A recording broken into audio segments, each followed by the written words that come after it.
Assalamualaikum warahmatullahi ta'ala wabarakatuh. Alhamdulillah wa syukrulillah wa salatu wassalamu ala rasulillah wa ala alihi wa sahbihi wa man wala. Rabbi shrahli sadri wa yassirli amri wa hlul 'uqdatam min lisani yafqahu qawli.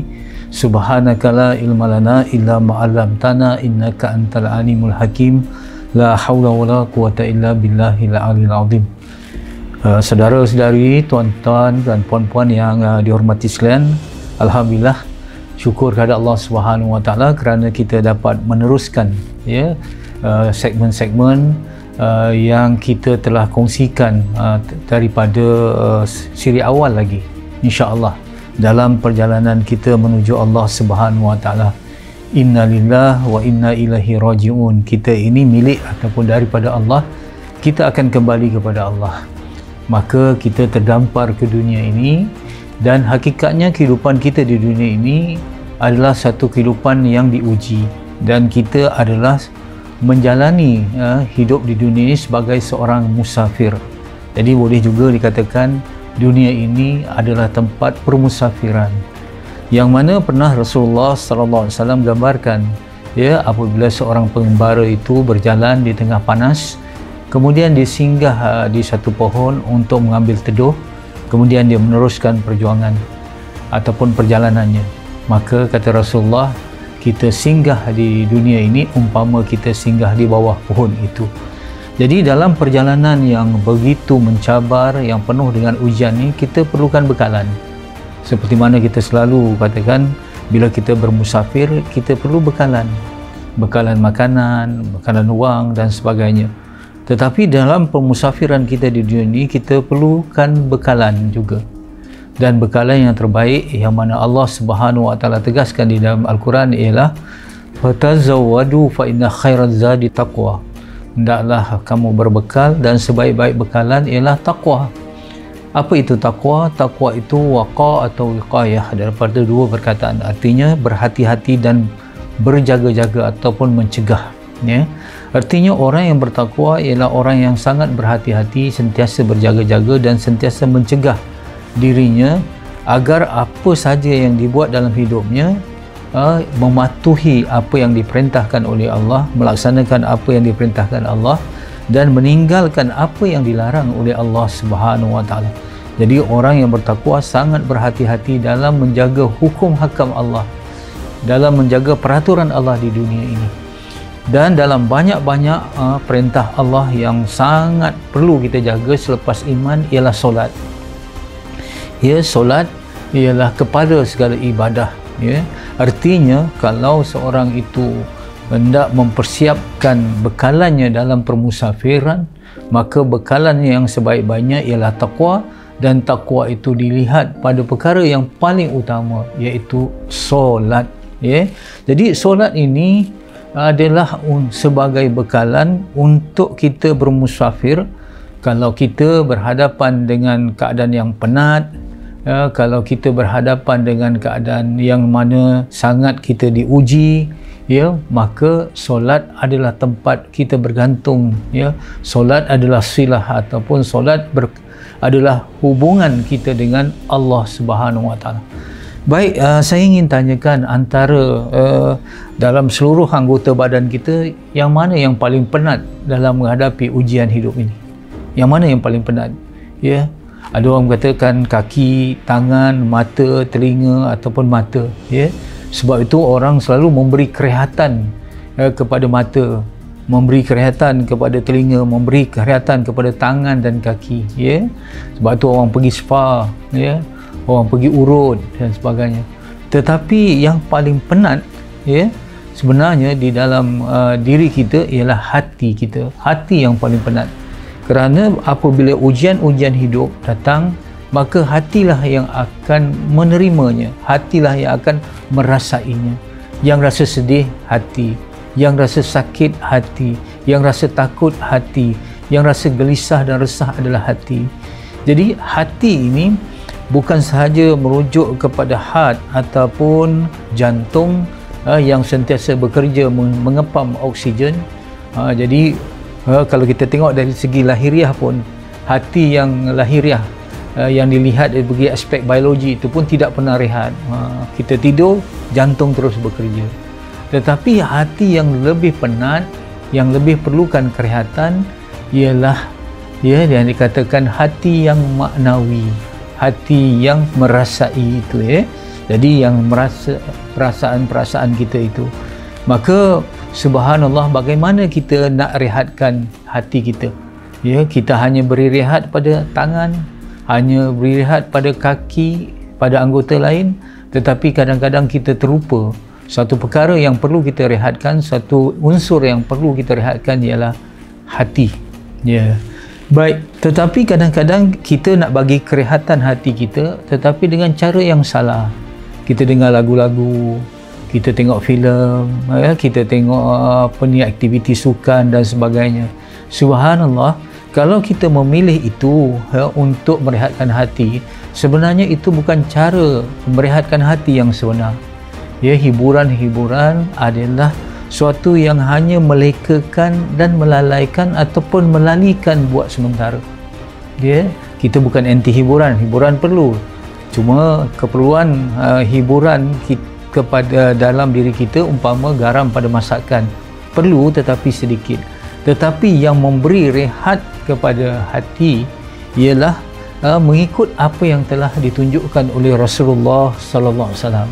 Jadi kita nak bercerita tentang bekalan hidup yang berkaitan dengan takwa, yang berkaitan dengan solat. Jadi Rasulullah sallallahu alaihi wasallam apabila nak menyuruh Saidina Bilal untuk azan, Rasulullah tidak akan secara direct, secara terus azan wahai Bilal. Bukan begitu. Tetapi sebaliknya Rasulullah akan menggunakan kalimah arihna bis solah ya Bilal. Rehatkan kami dengan solat wahai Bilal. Jadi solat adalah satu kerehatan. Bukan untuk tangan, bukan untuk kaki sahaja, bukan semua untuk kita, tetapi yang lebih utama ialah solat adalah kerehatan pada hati. Hidup ini penat, mari berehat dengan solat. Jadi subhanallah, manusia diciptakan dalam keadaan yang resah dan gelisah. Saya lihat kalau kita sama-sama merujuk kepada Al-Quran, dalam surah Al-Ma'arij ayat 19 contohnya, di dalam surah ini Allah Subhanahu wa taala menegaskan, auzubillahi minasyaitonir rajim, innal insana khuliqa halu'a. Diciptakan manusia itu dalam keadaan keluh kesah. Apabila dia mendapat kesusahan, dia rasa resah, gelisah.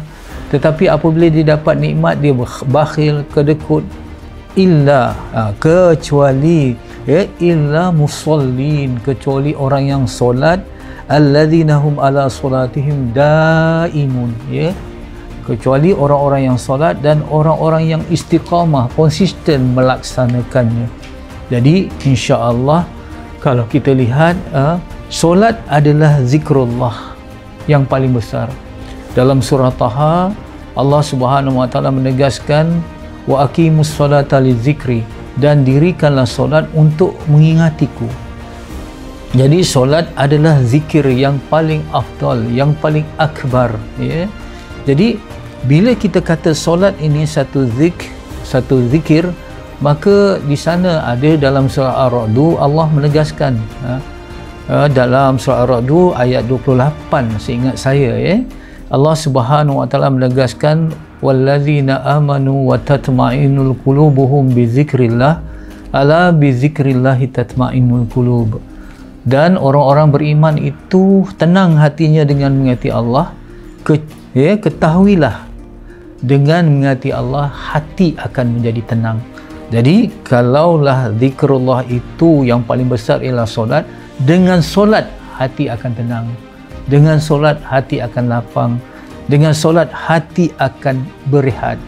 Jadi ini yang penting supaya kita dapat melihat benar-benar bagaimana solat itu boleh merehatkan. Kalau saya nak umpamakan zikir ini, apabila kita merujuk kata-kata para alim ulama, banyak ramai alim ulama yang menegaskan bahawa zikir pada hati umpama air pada ikan. Zikir pada hati umpama air pada ikan. Tanpa air, ikan akan mati. Tanpa zikir, hati akan mati, hati akan penat, hati akan lemah, hati akan resah. Dan zikir yang paling besar seperti mana yang kita katakan adalah solat. Jadi solat ya adalah penenang kepada hati, umpama air kepada ikan. Jadi begitu juga kalau kita tengok dalam kehidupan kita sehari-hari ini, kita ada handphone, betul. Handphone kita bagaimana canggih sekalipun, tetapi dia memerlukan bateri, dan bateri ini perlu di-charge. Jadi dalam kehidupan kita ni, yang umpama bateri pada handphone kita ialah hati. Ya, bateri kepada jasad, kepada handphone, hati kepada diri kita seluruhan. Jadi ya, bateri kita, hati kita perlu di-charge. Ya, sebab tu sekurang-kurangnya 5 kali dalam sehari. Kalau ikut-ikut asalnya dulu, seperti mana solat yang diberikan asal kepada Rasulullah dalam peristiwa Isra' Mi'raj, ya, 50 waktu. Hanya apabila ada nasihat daripada Nabi Musa AS, dikurangkan sampai 5 waktu. Kalau 50 waktu, artinya setiap 20 minit lebih kita perlu charge hati kita, iaitu kita perlu berhubung dengan Allah Subhanahu Wa Taala. Jadi insya-Allah, sekiranya kita melalui hidup ini, orang kata tanpa kita solat, maka umpama bateri yang lemah, bateri yang tidak ada kuasa lagi, umpama ikan yang tidak ada air. Ya, sebab itu sekarang kita lihat ramai orang yang tidak tenang, ramai orang yang murung, lebih-lebih lagi dalam keadaan ujian, hati tidak bersedia. Maka kita umpama musafir, dalam pemusafiran yang tidak ada bekalan. Ya, jadi di sini apa rahsianya? Ya, apa rahsianya yang solat ini boleh memberi ketenangan bagi kita? Ya, subhanallah, apabila kita dekat dengan Allah, hati kita akan menjadi tenang.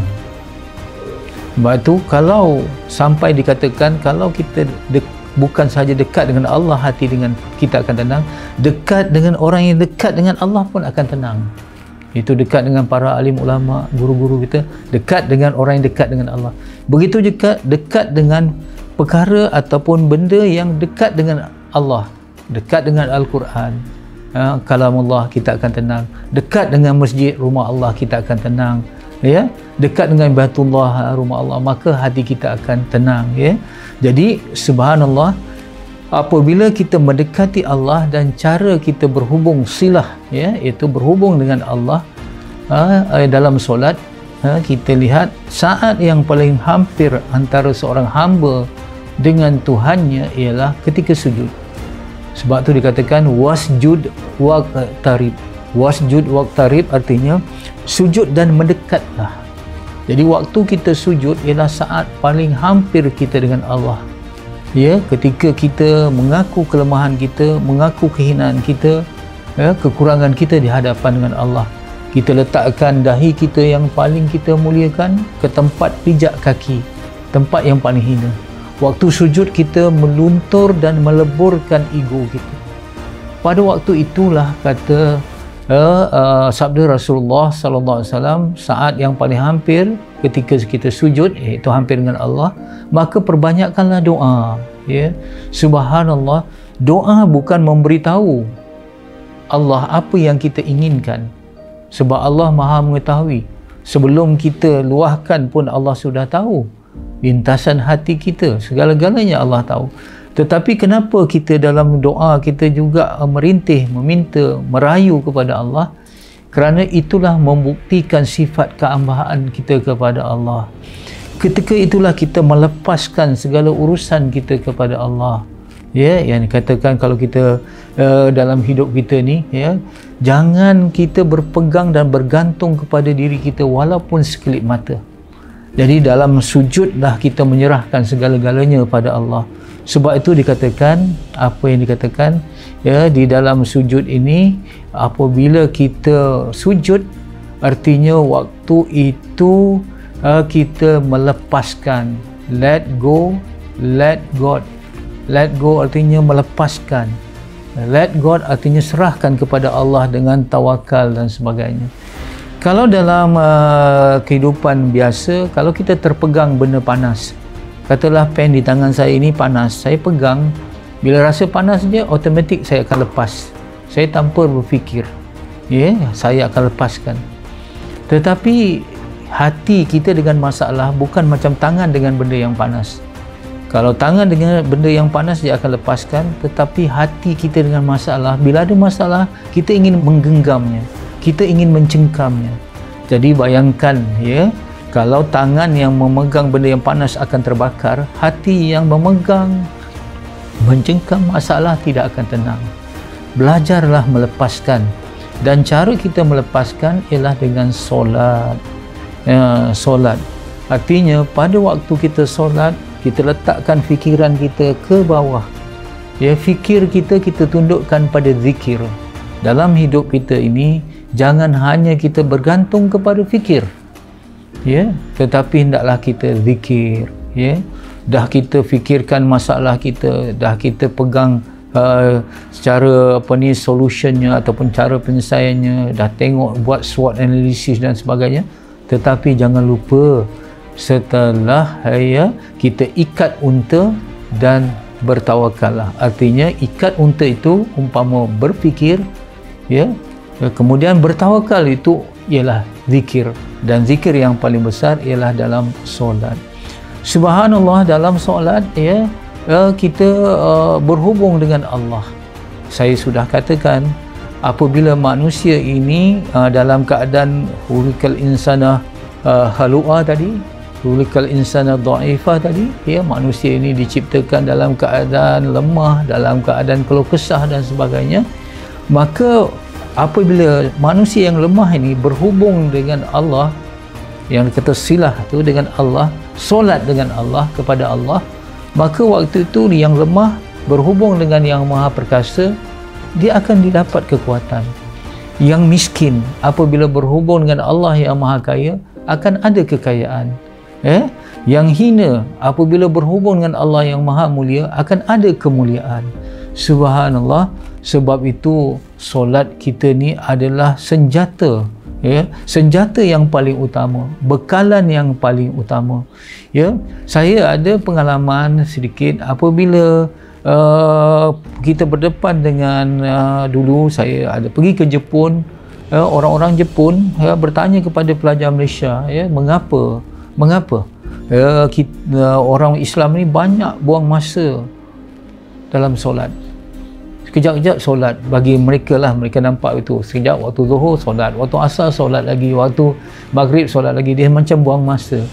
Subhanallah, apa jawapan yang kita berikan ialah, kamu orang Jepun merehatkan alat-alat teknologi kamu. Kereta api, bullet train kamu lepas kamu gunakan, kamu servis kereta kamu servis, kapal terbang masuk hangar kamu servis, alat-alat teknologi maintenance. Tetapi yang diri kamu sendiri, bila kamu servis, bila kamu kembali menyegarkan akal, menguatkan perasaan, merehatkan hati kamu servis alat-alat teknologi, tetapi kamu dah lupa untuk servis hati kamu sendiri. Jadi orang Islam waktu dia solat ialah dia waktu itu dia merehatkan hati dia, merehatkan fikiran dia, perasaan dia. Saya teringat apa yang dikatakan oleh Stephen Covey. Dia kata, sharpen the saw, tajamkan gergajimu. Sekiranya seorang itu sedang menggergaji satu pokok, dan apabila diberi nasihat, keluarkan gergaji dan tajamkan, kemudian menggergaji semula. Dia kata dia tak mau tajamkan gergaji kerana dia sibuk untuk menggergaji. Jadi apa hasilnya? Dia menggergaji dengan gergaji yang tumpul, maka pokok makin lambat untuk tumbang. Tetapi sekiranya dia pause sekejap, dia keluarkan gergaji itu dan dia pertajamkan, maka dia kemudian dia terus menggergaji, pokok akan cepat tumbang. Begitulah bagi Islam, sharpen the saw ataupun mempertajamkan gergaji dalam sifat 7 habit oleh Stephen Covey itu, kita sudah ada, iaitu solatlah masa kita menajamkan gergaji kita. Subhanallah, Cuba kita lihat sekarang, ya, kenapa solat tidak memberi ketenangan? Kenapa solat tidak memberi kekuatan? Mungkin solat kita hanya menumpukan soal-soal aspek-aspek ritual, tetapi lupa soal-soal dalaman yang pembinaan spiritual, dan daripada spiritual itu memberi kesan kepada kerja-kerja kita di bidang profesional dan hubungan kita dengan manusia lain, iaitu melalui sosial kita. Subhanallah, artinya solat kita kadang-kadang tidak berkesan, walaupun solat itu satu proses atau mekanisme untuk merehatkan diri. Apa sebabnya? InsyaAllah kita temui, ya, jawapannya pada segmen yang akan datang. Assalamualaikum warahmatullahi taala wabarakatuh.